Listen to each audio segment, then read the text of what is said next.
Another impactful story from Letters from Dad was a gentleman that manages many dental offices, hundreds as a matter of fact, asked me if I would come and be the main speaker at their large yearly meeting.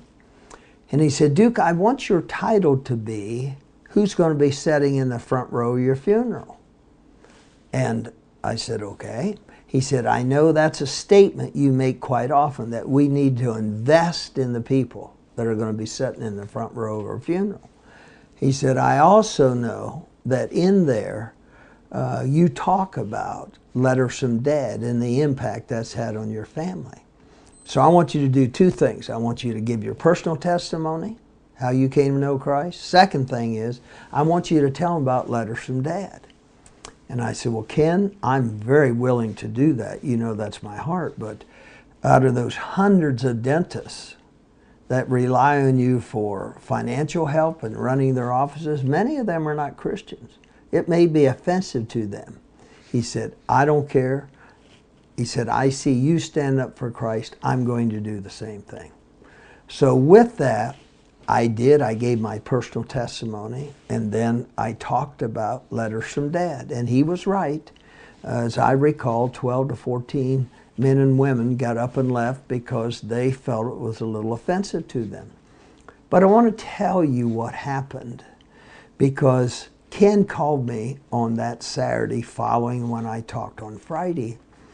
And he said, Duke, I just had to tell you this. Said one of the doctors from Miami, Florida, called me on the way to the airport.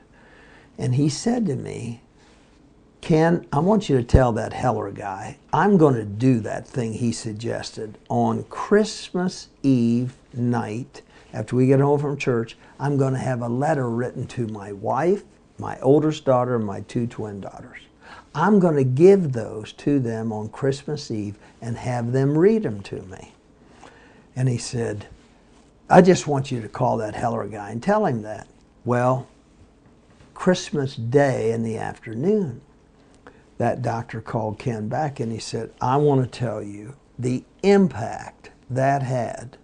He said, the joy I had of watching my wife read a letter, knowing how much I love her and how much she's blessed me, not only 3 children, but how she's blessed me just as a wonderful helpmate. And he said, the impact, Ken, is that I was blessed on Christmas Eve. He said, so I go to bed about 1:30 in the morning. He said, about 7:30 I wake up, I smell bacon, I smell eggs.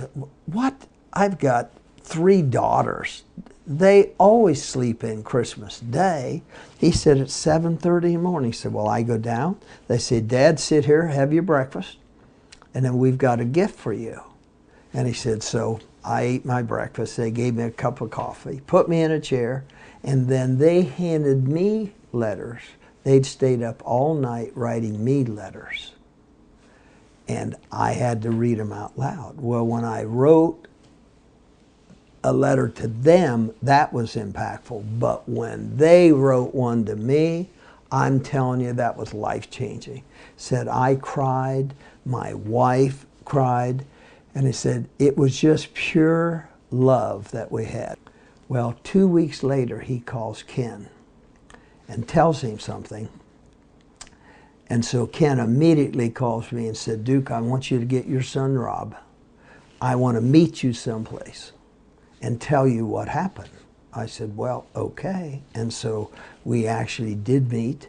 And he said, Rob, the reason I want to share this is because this ministry that your dad's got, Letters from Dad, I want just you to know how impactful it really is. Said, the doctor told me that his daughters, who all went to Miami University, went back to school.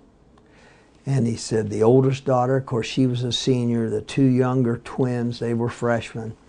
Said the younger daughters walked into a sorority house, and they were getting ready to do a function, and all of a sudden some guy walked in the door, bang!